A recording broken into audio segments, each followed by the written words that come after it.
यहाँ आप लोगों ने थंबनेल में बहुत ही इंपॉर्टेंट चीज़ देखा है कि म्यूचुअल फंड हमें अमीर बनने नहीं देगा। सो आज इस वीडियो में हम लोग देखेंगे और क्यों नहीं बनने देगा, क्या रीज़न है, क्या इसके पीछे हम जो गलतियाँ कर रहे हैं वो रीज़न है, क्या रीज़न है, इसको डिटेल में समझेंगे, कुछ डेटा देखेंगे, डेटा देख के समझने की कोशिश करेंगे। So welcome to financial freedom. तो हमेशा की जैसा इंपॉर्टेंट वीडियो आप लोगों के लिए अपने चैनल पे लाता रहता हूँ, जो कि एजुकेशन से रिलेटेड होती है, स्टॉक मार्केट से रिलेटेड होती है, म्यूचुअल फंड से रिलेटेड होती है, ईटीएफ से रिलेटेड होती है। जो भी लोग चैनल पर नए आए हैं, चैनल को सब्सक्राइब जरूर करें, क्योंकि ऐसे ही इंफॉर्मेटिव वीडियोस, एजुकेशनल वीडियो मैं अपने चैनल पे डालता रहता हूँ। सो मैं बहुत ज़्यादा वीडियो बनाना पसंद नहीं करता, लेकिन हाँ, इंपॉर्टेंट वीडियो बनाना ज़रूर पसंद करता हूँ। सो बहुत ही कम वीडियोस आप लोगों के लिए लाता हूँ, लेकिन काफ़ी इंफॉर्मेटिव होती है।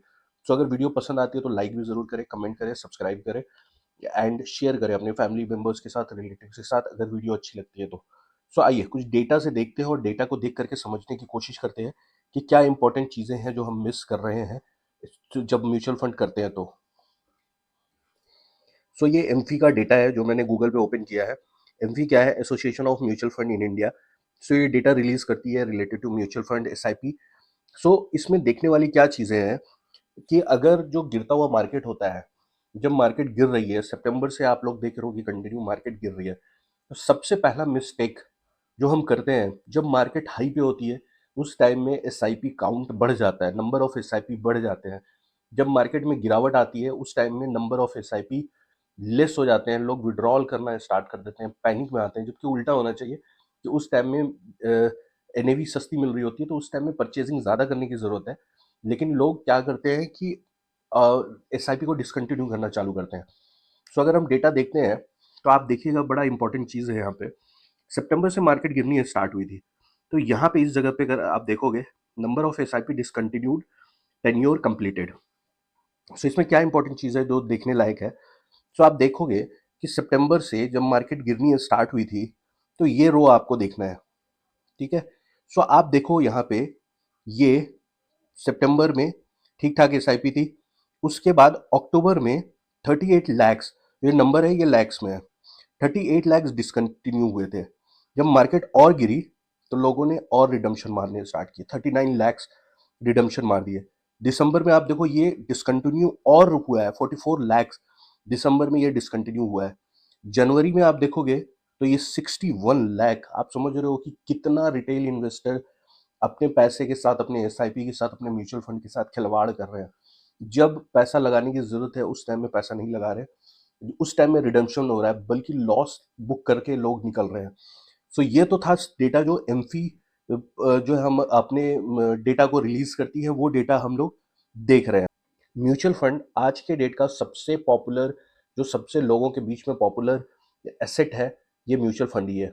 बट क्या, कैसे हम म्यूचुअल फंड के अंदर में राइट डिसीजन लेंगे लॉन्ग टर्म इन्वेस्टमेंट के लिए? देखिए, इन्वेस्टमेंट की जब हम बात करते हैं तो हमेशा अपना माइंडसेट लॉन्ग टर्म के बारे में होना चाहिए, ना कि शॉर्ट टर्म के बारे में।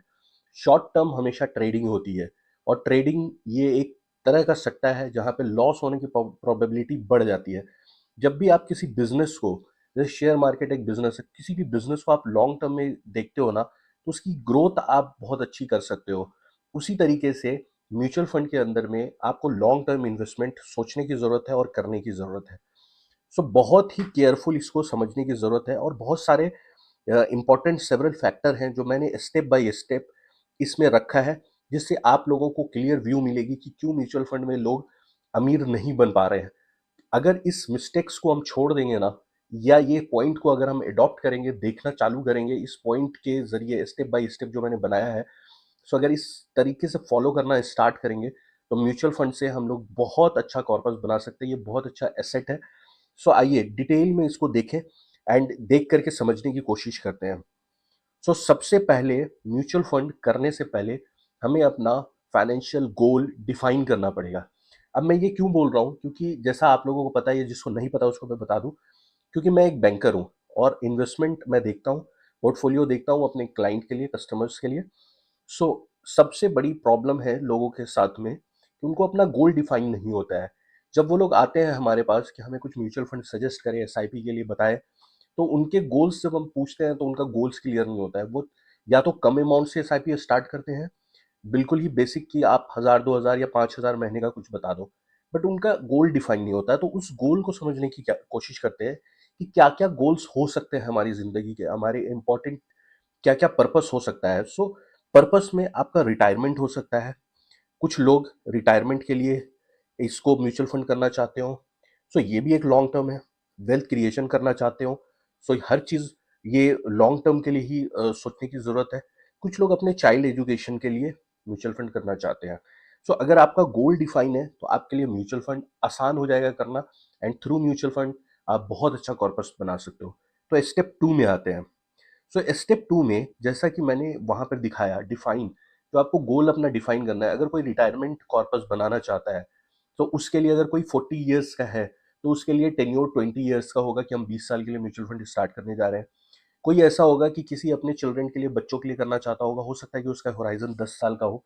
कोई बहुत जल्दी करना चाहता हो, तो उसको इस हिसाब से अपना कॉर्पस बनाने के लिए इन्वेस्टमेंट करना पड़ेगा। सो टाइम होराइज़न बहुत इंपॉर्टेंट चीज़ है।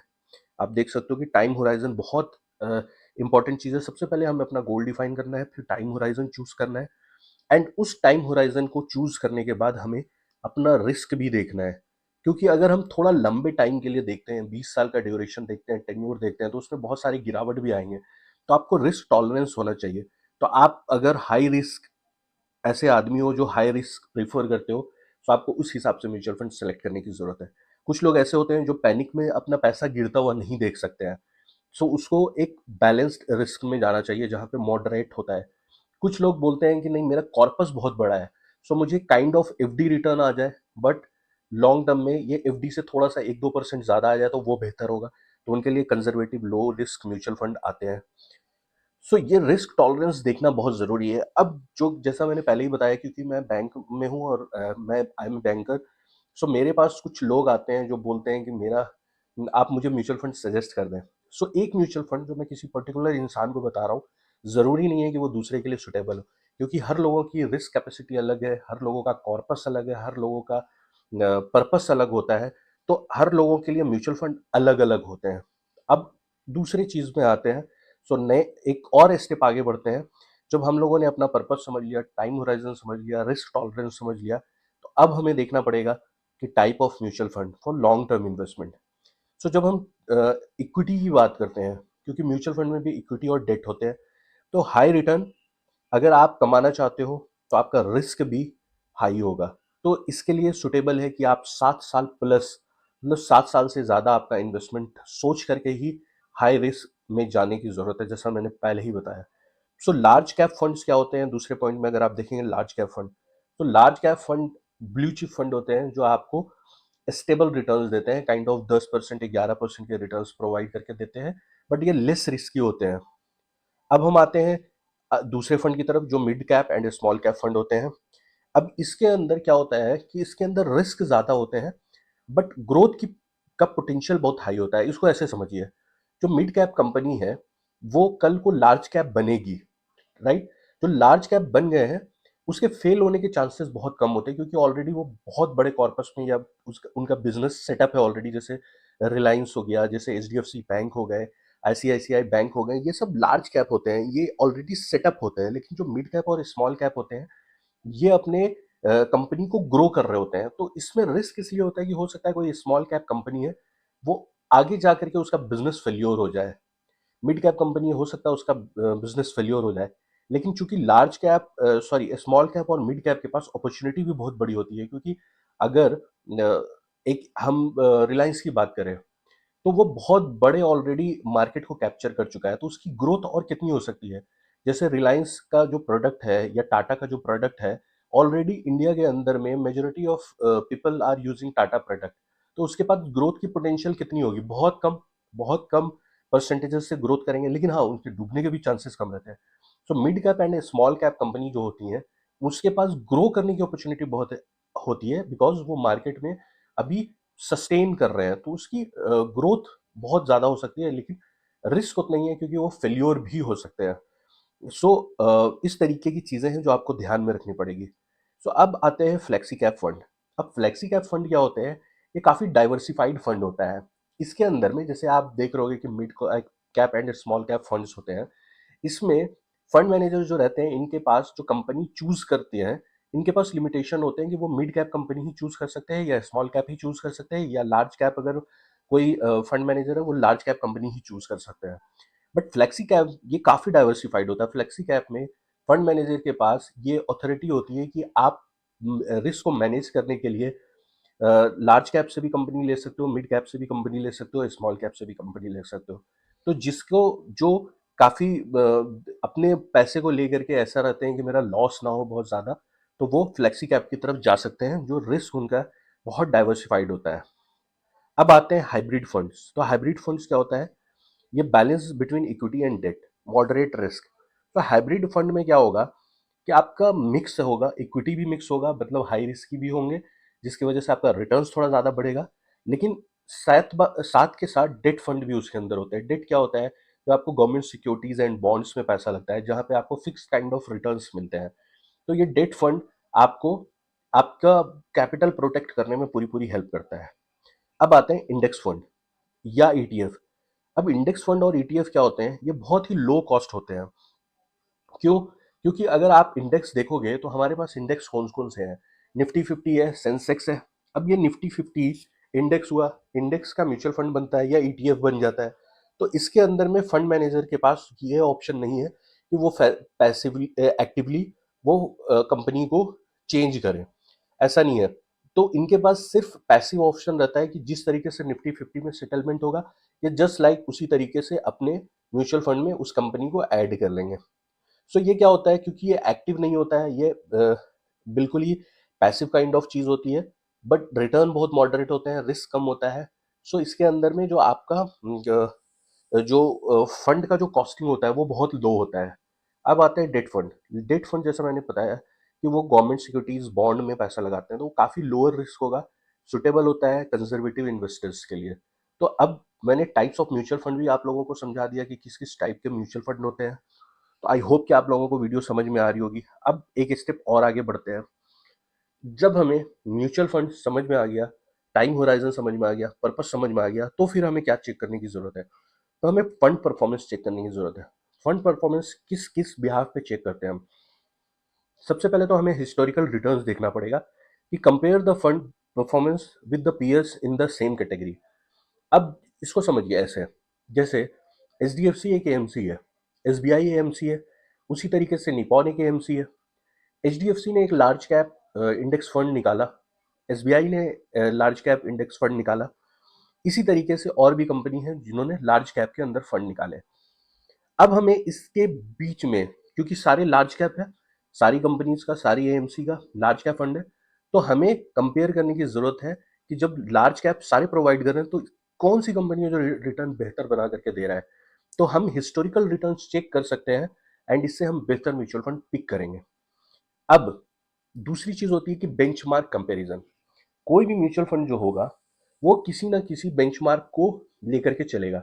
जैसे मैंने पहले ही बताया कि कुछ मिड कैप फंड होते हैं, कुछ लार्ज कैप फंड होते हैं, कुछ स्मॉल कैप फंड होते हैं। अब जो फंड होते हैं उसके इंडेक्स भी होते हैं। लार्ज कैप के जो इंडेक्स होंगे वो निफ्टी 50 होंगे, सेंसेक्स होंगे। उसी तरीके से जैसे मिड कैप फंड होते हैं तो मिड कैप का इंडेक्स होता है। सो बेंचमार्क अगर 19 या 20% का रिटर्न्स देता है तो ये पैसिव काइंड ऑफ फंड है। इसने, अगर मैंने सिंपल सिर्फ इंडेक्स में पैसा लगा दिया तो 19-20% के रिटर्न्स बनाए मैंने। बट उसी मिड कैप में से, मिड कैप इंडेक्स में से एक कंपनी आती है, उसने एक म्यूचुअल फंड रिलीज किया एंड उसी फंड में से, उस इंडेक्स फंड में से कंपनियों को पिक किया एंड उसने अपना एक म्यूचुअल फंड बनाया एंड उसने बेंचमार्क को, जो 19-20% का रिटर्न्स बना रही है, उसको बीट करते हुए 20 से 25% का रिटर्न्स बना करके दिया। तो कहेंगे कि बेंचमार्क से ज्यादा रिटर्न्स प्रोवाइड करके इस म्यूचुअल फंड ने दिया है। सो इसकी जो एक्टिव म्यूचुअल फंड होते हैं इसकी कॉस्टिंग इसीलिए ज्यादा होती है क्योंकि ये ज्यादा रिटर्न्स प्रोवाइड करते हैं, बेंचमार्क को बीट करते हैं। तो उस तरीके से हम फंड मैनेजर को ज्यादा फी पे करने में कोई हमें प्रॉब्लम नहीं होती है। अब तीसरी चीज है कैटेगरी एवरेज। तो compare the funds performance with the peers in the same category. So यही सेम चीज है कि कैटेगरी जो आप मैंने बताया था कि सेम कंपनी, सेम टाइप के जो एएमसीज होते हैं, सेम टाइप के फंड लॉन्च करते हैं एंड उनके बीच में हम कंपेयर करके डिसीजन लेते हैं। तो पहला स्टेप है वो एनालाइज रिस्क एंड वॉलेटिलिटी। सो इसको तीन पैरामीटर पे देखेंगे, standard deviation, beta and Sharpe ratio. तो ये थोड़ा सा मैं एडवांस आप लोगों को बता रहा हूँ। आप चाहो तो इसको फॉलो करो, और करोगे तो आप लोगों के रिटर्न्स बिल्कुल बढ़ेंगे, और तब जा करके आप म्यूचुअल फंड से अच्छे रिटर्न्स बना सकते हो। देखो, आप अगर रिटर्न्स अच्छे बनाना चाहते हो तो आपको नॉलेज लेना पड़ेगा। आप अगर किसी और पे डिपेंड होगे तो आपके रिटर्न्स उस तरीके से नहीं बनेंगे जिस तरीके से आप सोचते हो। आप वाकई अमीर नहीं बन सकते हो म्यूचुअल फंड से। बट आप अगर नॉलेज के साथ, बिकॉज आपका जो पैसा है वो काफ़ी हार्ड अर्न मनी होता है। आज का जॉब का सिचुएशन या आज का बिजनेस कंपटीशन बहुत टफ हो चुका है।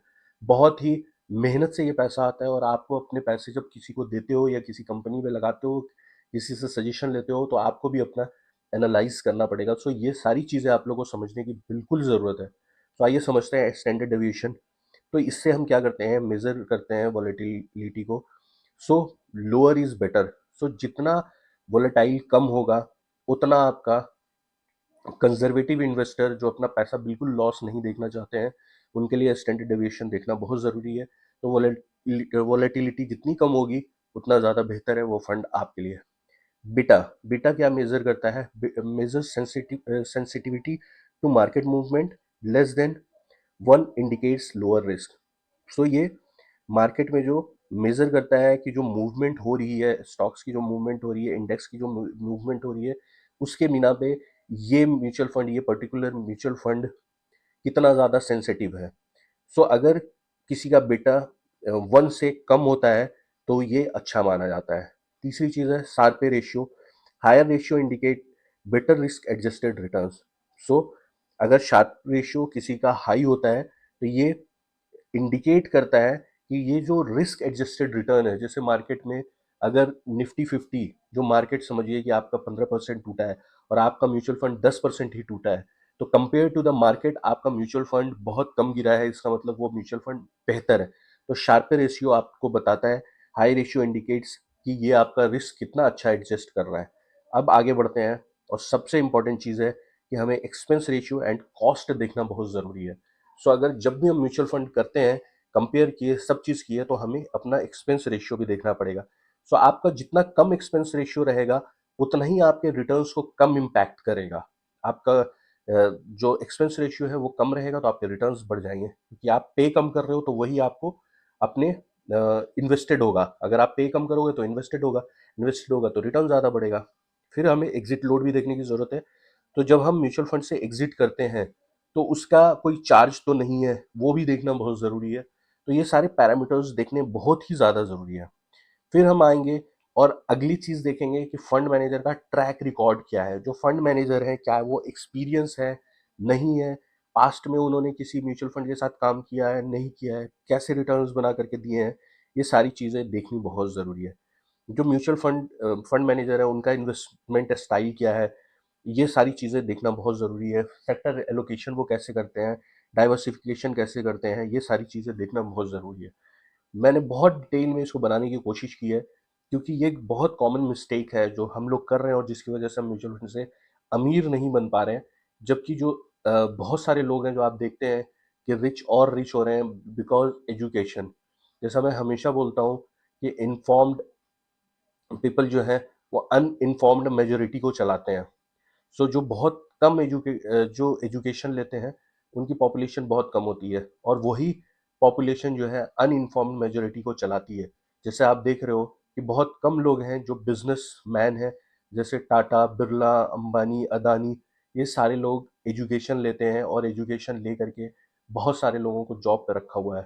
तो इनकी गिनती बहुत कम होती है जो स्मार्ट होते हैं, और बहुत सारे लोग जो अनएजुकेटेड होते हैं, जो अपने पैसे को नहीं जानते हैं कहाँ पे लगाना है, वो उनके लिए काम कर रहे होते हैं। सो ये सुनने में बहुत बुरा लगता है, लेकिन यही चीज़ है, यही फैक्ट है, बिकॉज हम एजुकेशन लेना प्रीफर नहीं करते हैं। सो आइए और डिटेल में इसको समझने की कोशिश करेंगे। सो फंड हाउस रेपुटेशन भी हमें देखने की ज़रूरत है। सो अगर हम किसी बड़े एएमसी के साथ में अपना फंड एलोकेट कर रहे हैं, तो हमारा ऑब्वियस सी बात है कि जो है रिस्क कम होगा। और एक इम्पॉर्टेंट चीज़ है जो बहुत ज़रूरी है देखना, direct versus regular mutual fund. ये बहुत इंपॉर्टेंट है, जिसको मैं पॉइंट कर रहा हूँ कि हम लोगों को बहुत ज़्यादा ज़रूरी है देखना। डायरेक्ट प्लान क्या होता है कि इसके एक्सपेंस रेशियो कम होते हैं, और ये आपको हाई रिटर्न्स प्रोवाइड करके देता है। इसको थोड़ा और डिटेल से हम समझेंगे कि जो डायरेक्ट प्लान होते हैं, जो डायरेक्ट म्यूचुअल फंड होते हैं, जैसे मान लीजिए एक म्यूचुअल फंड का मैं नाम ले लेता हूँ कि जैसे HDFC mid cap opportunity fund, इसमें दो तरीके का फंड आते हैं, एक डायरेक्ट आएगा, एक रेगुलर आएगा। सो डायरेक्ट क्या होगा कि आप डायरेक्ट एचडीएफसी एएमसी से वो परचेज करोगे, तो डायरेक्ट जब परचेज करोगे तो उसका एक्सपेंस रेशियो कम होगा, आपके रिटर्न्स ज़्यादा बनेंगे। अगर आप रेगुलर प्लान में जाते हो तो ये क्या होगा कि आप किसी ब्रोकर से ले रहे हो ये प्लान, लाइक हम किसी ब्रोकर के थ्रू कर रहे हैं, जैसे एंजल वन के थ्रू कर रहे हैं या धन जीरोधा के थ्रू कर रहे हैं, तो ये किसी ब्रोकर के थ्रू हम कर रहे हैं तो वो अपना कमीशन लेगा, ऑब्वियस सी बात है। तो यहाँ पे आप एक तो म्यूचुअल फंड को पैसा दे रहे हो, फिर आप जो है ब्रोकर को पैसा दे रहे हो, तो आपके रिटर्न्स क्या होंगे, कम होंगे। तो ऑलवेज प्रीफर डायरेक्ट प्लान। तो डायरेक्ट प्लान में हमारा ज़्यादा रिटर्न बनने के चांसेस होते हैं। अब सबसे इंपॉर्टेंट चीज़ है कि ट्रैक योर इन्वेस्टमेंट रेगुलरली। सो हमें क्या करना पड़ेगा, हमें अपना फंड जो है, इन्वेस्टमेंट, उसको हमेशा ट्रैक करने की ज़रूरत है। बहुत सारे लोगों को मैं देखता हूँ कि जैसे कि बैंक में बोलते हैं बहुत सारे इन्वेस्टमेंट, मैं तो एक बार पैसा लगा देता हूँ फिर देखता भी नहीं हूँ, ये लॉन्ग टर्म के लिए। ठीक है, लॉन्ग टर्म के लिए, बट आपको अपना देखना तो पड़ेगा ना कि हमारा, हमने जो फंड में पैसे लगाए हैं क्या वो ग्रो हो रहे हैं, नहीं हो रहे। रेगुलर वॉच तो करना पड़ेगा ना, रेगुलर देखना तो पड़ेगा, रिसर्च करना पड़ेगा। बहुत सारी चीज़ें हैं, बहुत सारे ऐसे वेबसाइट है जैसे मॉर्निंग स्टार इंडिया है, उसमें आप जाकर के रेटिंग्स चेक कर सकते हो। वहाँ पे आपको बहुत सारी चीज़ें जानकारी मिलेंगी एक पर्टिकुलर म्यूचुअल फंड के थ्रू। तो आपको वैल्यू रिसर्च करना पड़ेगा जो ऑनलाइन प्रोवाइड है। सो आप लोगों के लिए अपना इन्वेस्टमेंट रेगुलर ट्रैक करना बहुत ही ज़्यादा ज़रूरी है। अब सबसे मेन चीज़, जब ये सारी चीज़ें हो गई तो अब हमें टैक्सेशन भी देखना, शॉर्ट टर्म कैपिटल। सो टैक्सेशन दो तरीके के होते हैं, एक लॉन्ग टर्म कैपिटल गेन और एक शॉर्ट टर्म कैपिटल गेन होता है। तो शॉर्ट टर्म और लॉन्ग टर्म कैपिटल गेन क्या होता है, जब भी हम एक साल से ज़्यादा किसी म्यूचुअल फंड को होल्ड करते हैं, किसी इक्विटी को होल्ड करते हैं एक साल से ज़्यादा, तो उसमें हमें लॉन्ग टर्म कैपिटल गेन देना पड़ता है, जो 12.5% आज गवर्नमेंट बोलती है, उतना हमें पे करना पड़ता है। शॉर्ट टर्म कैपिटल गेन अगर हम किसी म्यूचुअल फंड से या इक्विटी से एक साल से पहले एग्जिट करते हैं तो 20% टैक्स देना पड़ता है। तो अगर आप सोचो कि कहीं पर आपने 1 करोड़ रुपया कमाया है शॉर्ट टर्म में किसी इक्विटी के जरिए, तो आपको 20% टैक्स, मतलब 20 लाख रुपए का टैक्स देना पड़ेगा। तो आपको यही सब चीज़ें हैं जो बहुत ही स्मार्टली आप लोगों को देखना पड़ेगा, समझना पड़ेगा, और एनालाइज करके ही आप लोगों को म्यूचुअल फंड के अंदर एंट्री लेनी चाहिए। होराइजन लंबा रखना पड़ेगा। एंड मैंने सोचा था कि कुछ म्यूचुअल फंड आप लोगों के लिए सजेस्ट करें, लेकिन मुझे इसमें सजेस्ट करना सही नहीं लगा, बिकॉज अगेन जैसा मैंने पहले बताया कि कोई एक पर्टिकुलर म्यूचुअल फंड किसी और के लिए बेहतर नहीं हो सकता है, सबके टाइम होराइजन अलग है, रिस्क कैपेसिटी अलग है। सो मैं किसी भी म्यूचुअल फंड को आपको सजेस्ट करूंगा तो ज़रूरी नहीं है कि सारे मेरे व्यूअर्स के लिए सही हो। तो मैं धीरे धीरे कई म्यूचुअल फंड्स जो आप लोगों को जानने हैं, समझने हैं, आप कमेंट्स में लिखिए, मैं उस म्यूचुअल फंड का पूरा रिव्यू आप लोगों के लिए प्रेजेंट करूंगा, और उसके बिहाफ पे आप चूज़ कर सकते हो कि ये म्यूचुअल फंड आपके लिए सुटेबल है, नहीं है। मैं सारी चीज़ डिटेल में उसके बारे में डालूंगा। सो कमेंट ज़रूर करें अगर किसी चीज़ के बारे में आप लोगों को जानकारी चाहिए, म्यूचुअल फंड के बारे में जानकारी चाहिए। तो वीडियो को इतना ही रखते हैं। आई होप कि आप लोगों को वीडियो अच्छा लगा होगा। तो वीडियो इन्फॉर्मेटिव लगती है तो चैनल को सब्सक्राइब ज़रूर करें, लाइक करें, वीडियो को शेयर ज़रूर करें। Thank you so much.